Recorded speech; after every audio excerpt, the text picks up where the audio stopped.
Dari yang sudah disampaikan pada pagi ini. Selanjutnya kita akan masuk ke sesi tanya jawab. Kira-kira pertanyaan boleh sekalian tanya langsung.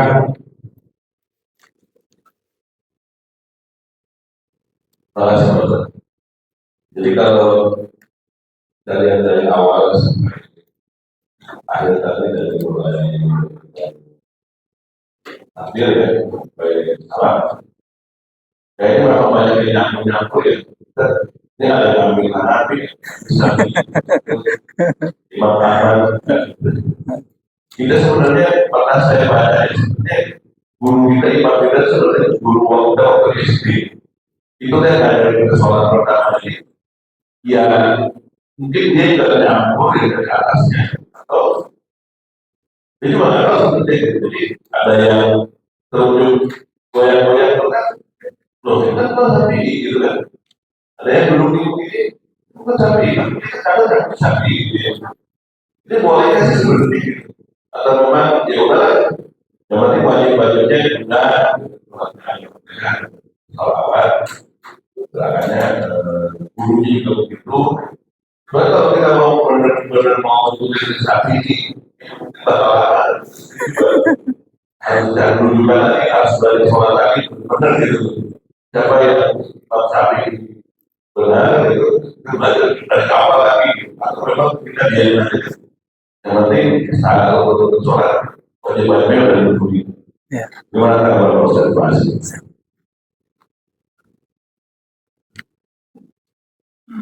Ya, langsung atau enggak? Langsung dijawab. Apa nih?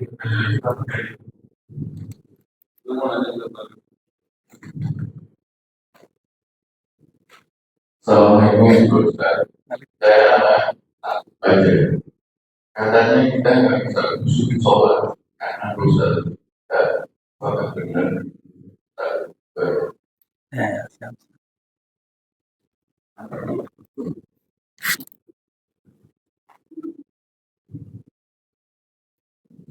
Terima kasih, menarik sekali apa yang kita katakan, kita tahu, lebih jelas, maka seperti ini. Ketika bicara tadi teman tanya, Bapak balik dari bahwa dari jelaskan lagi, bahwa kan berbeda, bahkan sampai kepada esensial, wajib dan sunnah. Oleh itu tergantung bagaimana kita ambil selama ini. Padahal saya mengatakan sebenarnya apa yang diapakan Nabi kita. Kenapa penafsir ini jadi begini? Ini sebenarnya bagi kami yang apa ya yang ya misalnya berarti kalau sekarang lagi kebetulan semuanya sangat sedikit sekali dari sejumlah perbedaan ini akan membawa kita menjadi salah kan gitu kan. Dan kira-kira gimana perbedaan itu? Jadi jadi bertanya terus gitu kan. Baik, 3 dulu ya. Terima kasih banyak ini pada para orang tuaku ini. Yang pertama tadi yang disampaikan oleh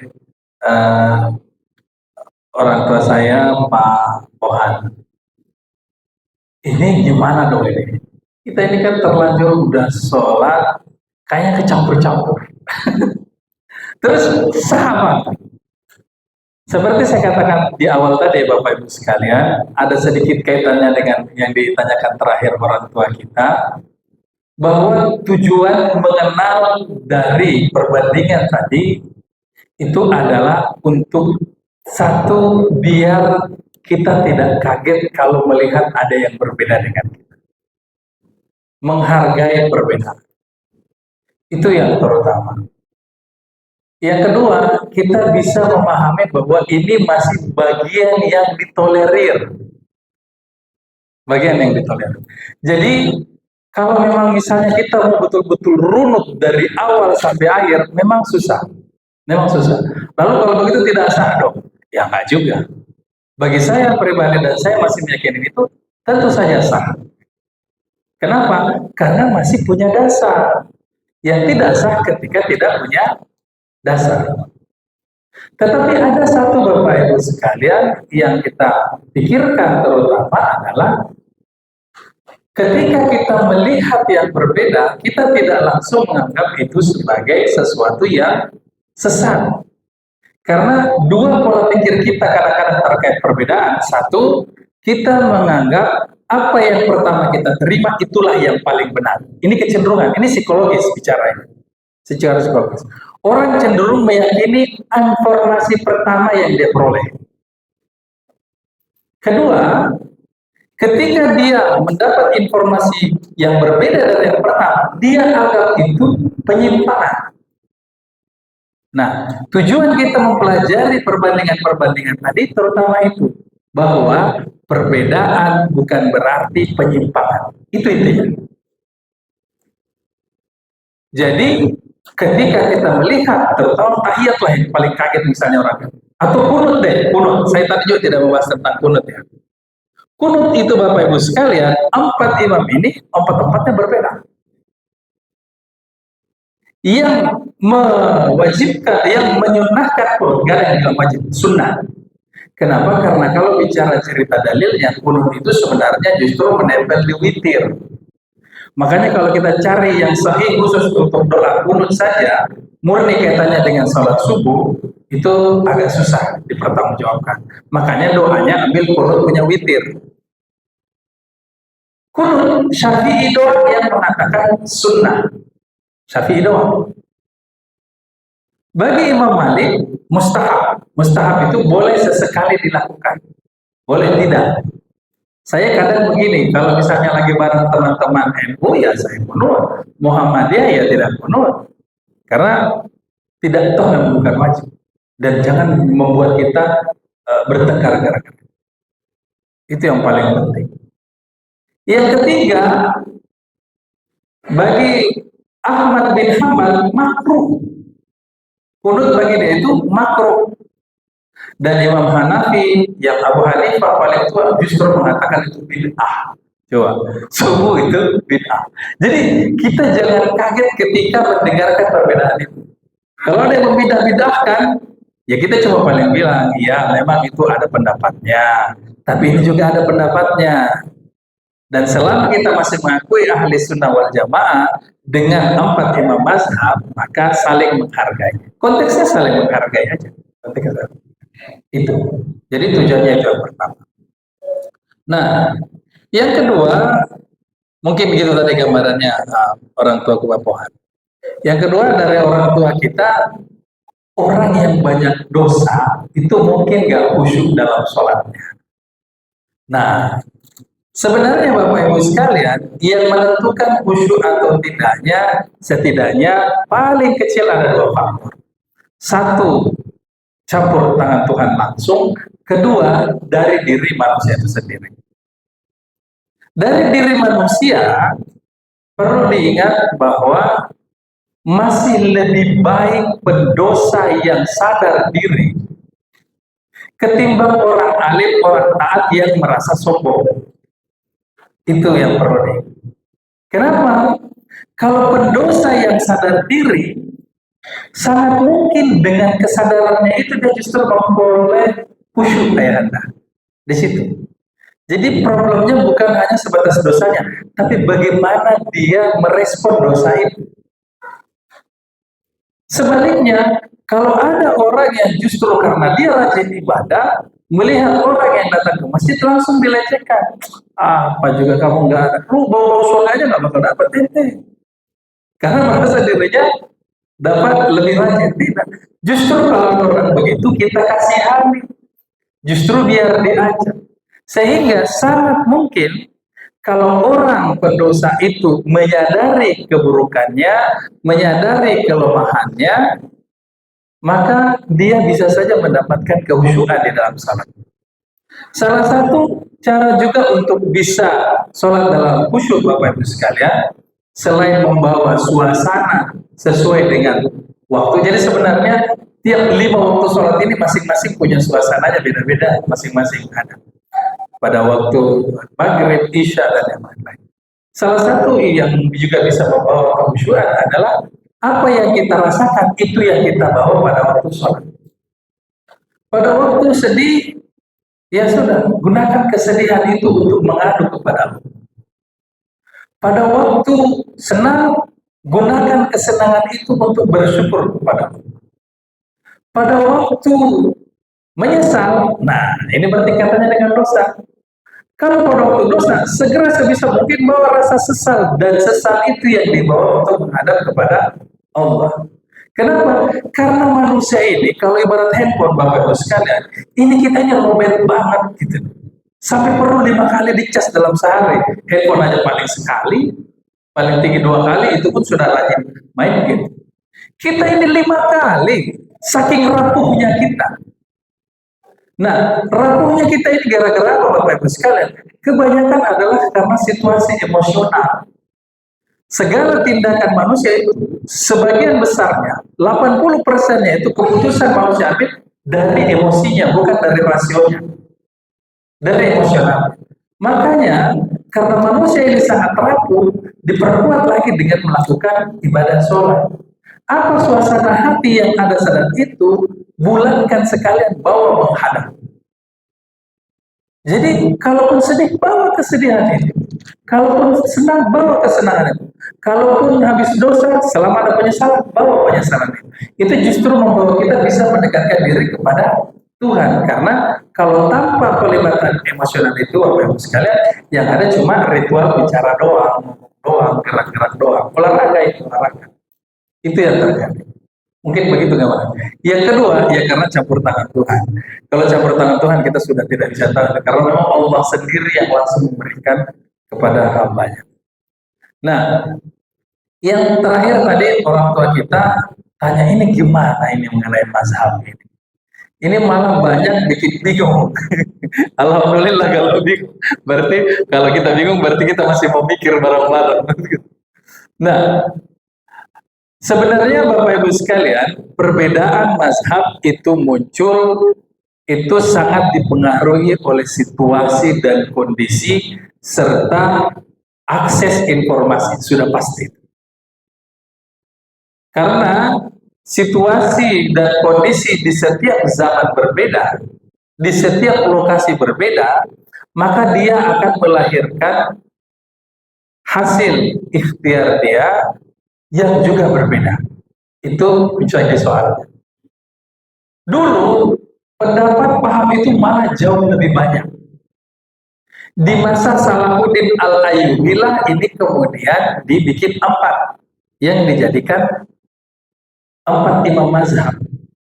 Inilah yang kemudian dijadikan patokan bahwa inilah 4 orang yang betul-betul memahami tentang fikih, memahami tentang syariat untuk kita menjalankan ibadah. Tetapi apakah dengan perbedaan itu kemudian malah membuat kita bingung sepenuhnya? Sebenarnya tidak juga. Yang penting kita memilih salah satunya. Jadi justru ini lebih bagus karena ada opsi. Sama kayak menu makanan Bapak Ibu sekalian. Makan awal sih nasi goreng enak, besok nasi goreng enak, sampai 3 minggu nasi goreng terus nasi goreng.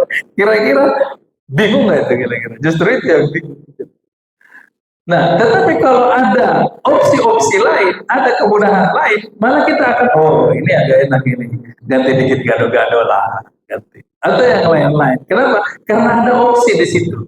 Batasan kita adalah tidak keluar dari opsi itu, tidak keluar dari larangan itu. Sehingga pemahaman pengenalan tentang ini tadi sesuai dengan obrolan kita di awal, Bapak Ibu sekalian, saudara-saudaraku, adalah sekedar untuk mengenalkan kita bahwa ada lebih dari satu macam dan masing-masing tentu saja punya sandaran. Mungkin sekian.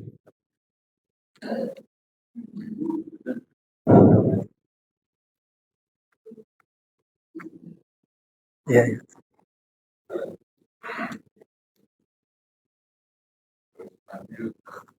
Siap, siap. Waalaikumsalam. Kalau yang benar itu, kalau salam itu ucapannya ada yang benar itu seperti apa? Karena kan bingung kalau ada yang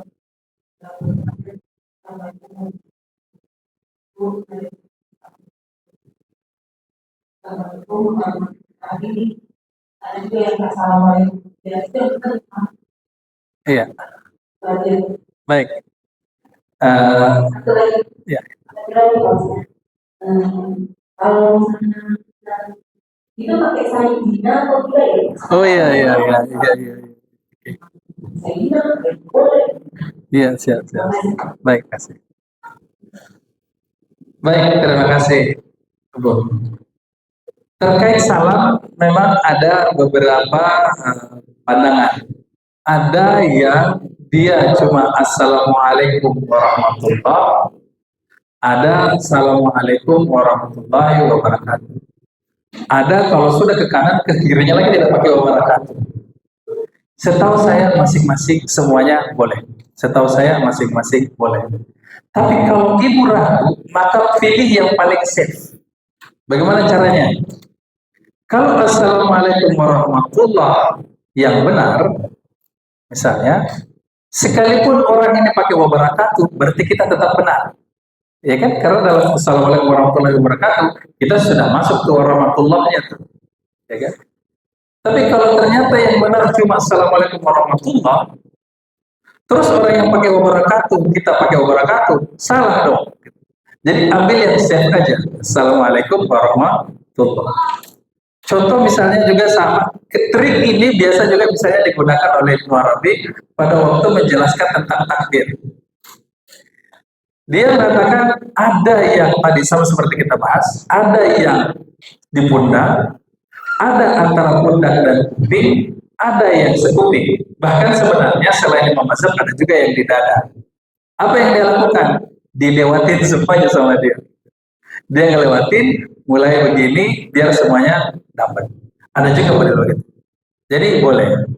Kalau ragu, assalamualaikum warahmatullahi aja nggak masalah. Tapi saya pribadi, assalamualaikum warahmatullahi wabarakatuh. Itu yang pertama. Yang kedua, memang ini juga banyak perdebatan tentang sayyidina. Bapak Ibu sekalian, tentang sayyidina ini perdebatannya tentang dalil dan penghormatan. Kalau secara dalil yang paling kuat tidak pakai sayyidina.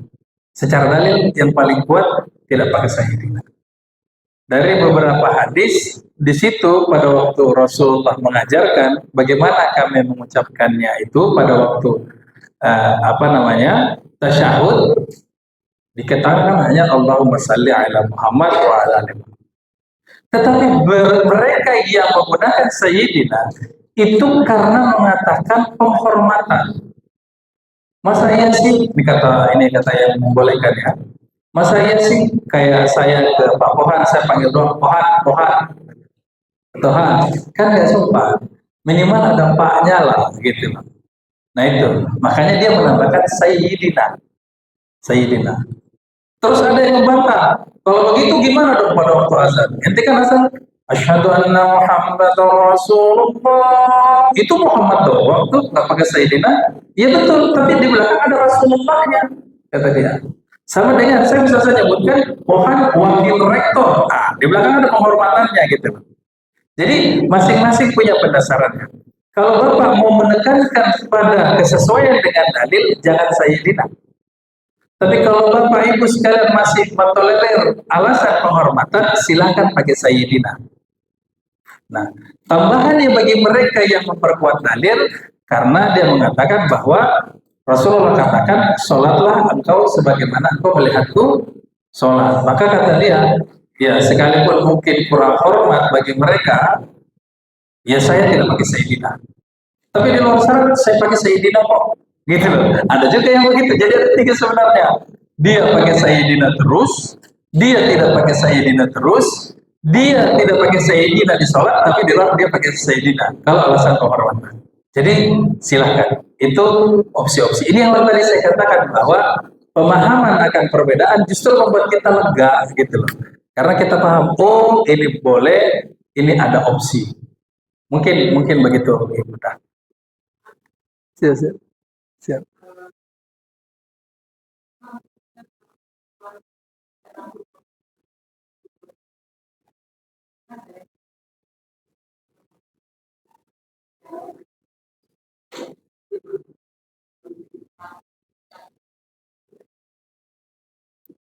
Terkait ikat rambut, kalau yang saya pahami, Ibunda, tidak ada yang secara khusus mengganggu apalagi memberatkan terkait di persoalan ikat rambut. Rata-rata kalaupun ada yang mendalilkan hanya karena faktor tidak ada di masa Rasulullah. Karena ada juga orang yang dengan mudah mengatakan kullu bid'atin dhalalah, kullu dalalatin finnar. Di awalnya kullu muhdatsin bid'ah, sebenarnya semua yang baru itu dianggap bid'ah, semua bid'ah dalalah dan finnar. Tetapi pemahaman tentang ini sebenarnya ada satu yang sedikit berbeda.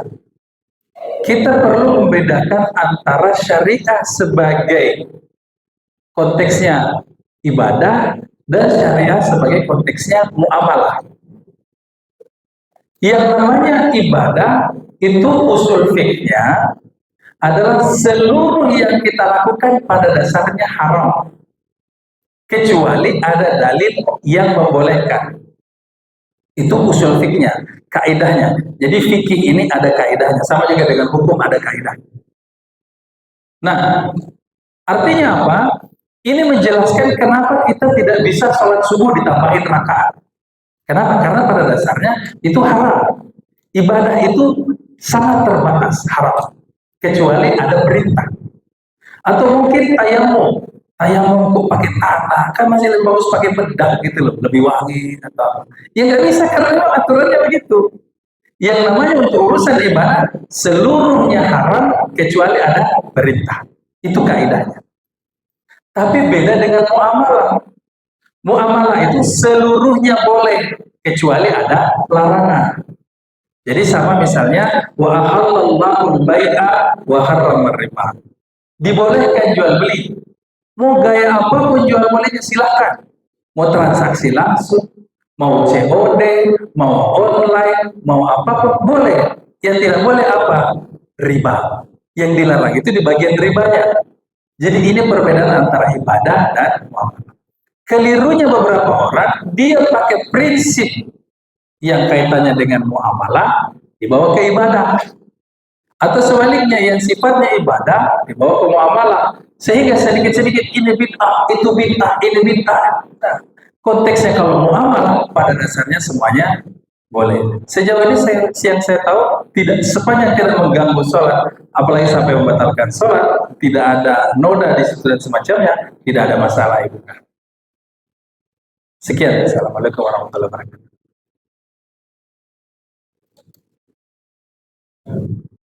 Baik, terima kasih. Oh, siap.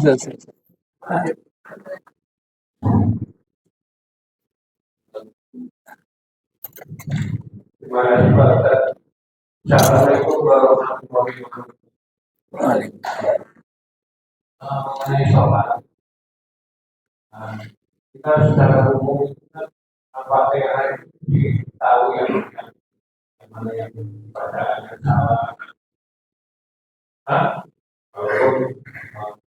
Kemudian taksir, gimana kalau ada yang bacaannya salah-salah ini? Bacaannya salah-salah, kita sebagai makmum kan juga bingung nih, sampai rumah dimulai. Terus yang kedua, mengenai perilaku seorang yang terjahat, koruptor, suka membunuh orang dan suka bohong, kan? Mungkin sudah saja siapa tidak tahu ya. Terus dia itu harus sholat apa enggak? Karena ada pendapat yang ngapain sholat kalau kelakuannya kayak gini. Padahal menurut Islam itu sholat itu kan kewajiban. hal yang batil. Iya, iya. Mohon pendapat. Ya, ya, baik. Baik, terima kasih Pak. Yang pertama tadi terkait pemilihan imam sebenarnya pembahasannya kalau saya tidak salah ya. Bapak Ibu orang tua sekalian, memang kalau konteksnya imam, ini kita perlu sedikit berhati-hati memilih imam. Makanya saya kadang-kadang pada waktu sholat pun saya itu sebenarnya lebih senang kalau imam di masjidnya, karena saya justru mau ngambil berkahnya dari imam yang di masjid yang memimpin itu. Kalau ada orang yang bacaannya sama bagusnya,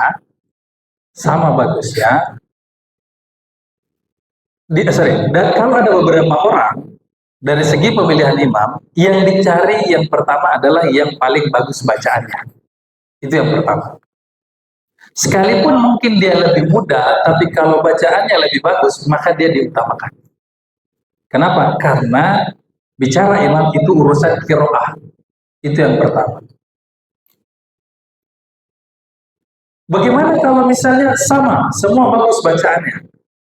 Maka yang dipilih yang lebih tua umurnya. Yang lebih tua umurnya. Karena sini sudah penghormatan umum, sudah tidak diragukan lagi dari segi kemampuannya untuk membaca.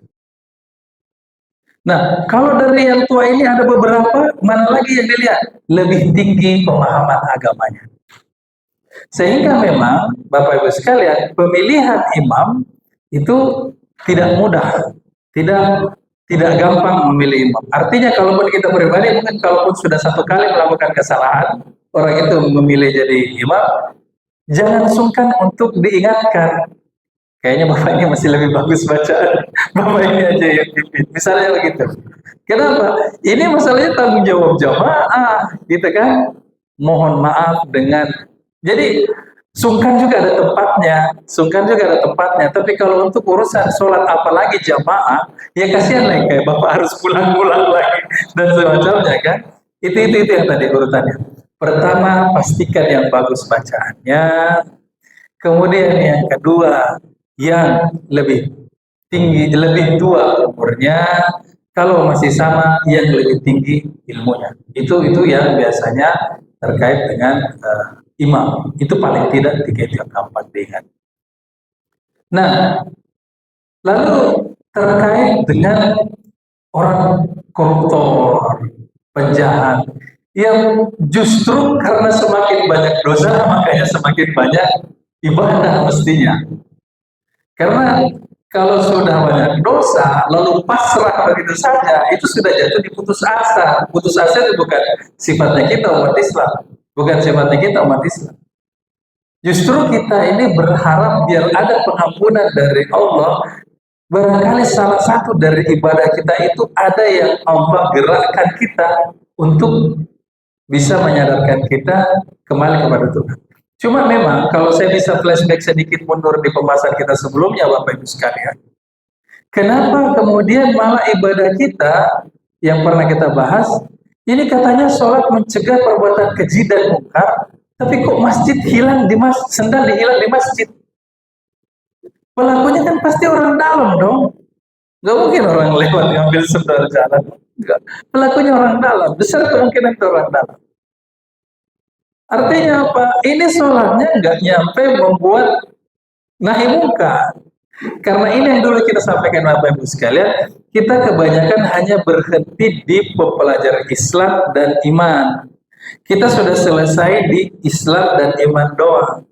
Kita lupa bahwa ada lanjutannya tentang ihsan. Ihsan ini, orang tuaku sekalian, di situ pada waktu Jibril datang menyamar dan bertanya kepada Rasulullah, apa itu ihsan? Katanya, anta'budallaha ka'annaka tarahu. Engkau beribadah kepada Allah seolah-olah engkau melihatnya. Fa in lam takun tarahu fa innahu yaraka. Jadi kalaupun kau tidak bisa melihatnya, yakinilah, ketahuilah dia melihat. Orang yang selalu dalam kondisi ini, dia selalu merasa diawasi Tuhan. Ada atau tidak ada CCTV, dia nggak berani ganggu sendal gitu loh. Apalagi dia baru habis sholat. Sholat ini dia baru saja menghadap kepada Tuhan.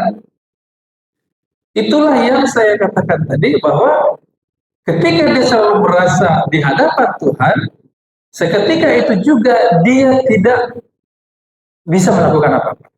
Mungkin kalau boleh, saya suka bercerita. Ada satu kisah yang saya lupa ceritakan, saya mau ceritakan. Pernah Imam Junaid, ini salah satu ulama sufi yang paling dihormati juga di Indonesia, Imam Junaid. Ada salah satu muridnya yang relatif baru, tetapi begitu disayangi dia. Ini membuat beberapa murid-murid senior cemburu kesal. Ini kok lebih sayang daripada kita, padahal kita sudah lama di sini, dia baru beberapa bulan. Mendengarkan itu, kemudian akhirnya Imam Junaid kumpulkan semua santrinya, masing-masing dikasih 1 ekor ayam. Kata dia, saya mau beri tugas kalian, masing-masing sebelum maghrib sudah harus kumpul di sini, laporan, dan ayam yang kalian bawa ini harus sudah tersembelih. Tidak boleh tidak sembelih. Tapi syaratnya satu loh ya, tidak boleh ada yang tahu. Tidak boleh ada yang tahu. Maka kemudian mereka semua mencar masing-masing, bawa ayam masing-masing, bawa pisau masing-masing. Ada yang lari ke kebun, dia pastikan tidak ada orang. Oke, dia sembelih. Ada yang ke sungai, dia ke sungai, oh ada orang, dia pastikan dia sembelih di sungai. Masing-masing lah mencar-mencar. Ada juga yang bilang, justru ini kosong di pesantren itu, saya di pesantren aja, nggak ada yang lain. Akhirnya pada waktu maghrib, jelang maghrib, kumpul semua, lengkap semua ayam kepotong kecuali yang santri baru yang disayangi. Tanya, di mana kamu potong? Di sini guru, tidak ada yang lihat di sini, satu persatu. Pas giliran kamu, kamu kenapa tidak menjalankan perintah? Kata dia, saya justru bingung guru. Saya mau menjalankan perintah, tapi takut melawan perintah. Maksudnya bagaimana? Perintahnya memang harus disembelih, siap. Tapi kan ada syaratnya, tidak boleh ada yang tahu. Oke, saya sudah coba di kamar, saya sudah selalu ada yang menyaksikan. Wih, siapa yang butuh di kamar? Manusia memang tidak lihat saya, tapi Allah kan melihat saya. Sementara syaratnya tidak boleh ada yang tahu.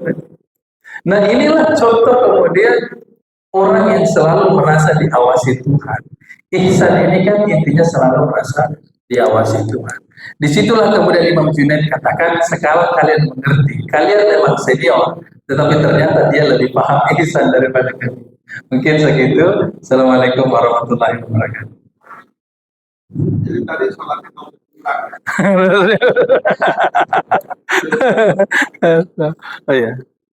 oh ya, sedikit maaf sedikit tambahan tadi kepada orang tua. Ayahanda ya terkait sholat tadi, kalau memang cuma perlu diperhatikan apakah konteks pembacaannya dia itu sampai merubah makna atau tidak. Karena dialek juga kadang sebagian orang dialeknya tidak berubah. Gitu loh. Tapi sepanjang tidak merubah makna, insya Allah masih dimungkinkan. Misalnya kalau rahim dia ganti dengan rajim, pasti parah itu. Sudah pasti rajim, kok gimana sih? Syaitan yang rajim gitu jatuhnya. Mungkin begitu ya Anda. Al-Fatihah. Al-Fatihah. Baik, terima kasih kepada penjawab yang mau bertanya. Kajian kuliah subuh pada pagi hari ini. Semoga jawaban yang diberikan oleh Ustaz dapat menjawab pertanyaan dari jemaah yang diberkahi oleh Allah Subhanahu wa Ta'ala. Kita telah sampai kepada hari terakhir pada kegiatan pagi ini, yaitu penutupan. Ditutup dengan doa juga untuk Ustaz.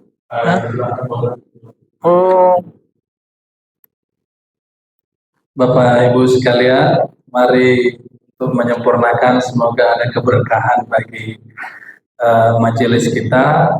Mari kita berdoa dimulai dengan membaca suratul Fatihah.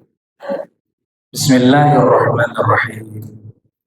Alhamdulillahirabbil alamin. Arrahmanirrahim. Maliki yaumiddin. Iyyaka na'budu wa iyyaka nasta'in. ihdinas siratal mustaqim siratal ladzina an'amta 'alaihim ghairil maghdubi 'alaihim waladdallin. Ya Allah, ya Tuhan kami hamba-Mu yang lemah tak berdaya. Kami bukan siapa-siapa, tidak punya apa-apa di hadapan-Mu, ya Allah. Ya Allah, kami hamba-Mu yang rapuh, memohon petunjuk, memohon bimbingan dari-Mu, ya Allah. Jangan Engkau merasa bosan dengan pinta kami, dengan keluh kesah kami, sebab kalau bukan kepadamu, kepada siapa lagi kami menyembah, kepada siapa lagi kami memohon pertolongan, ya Allah.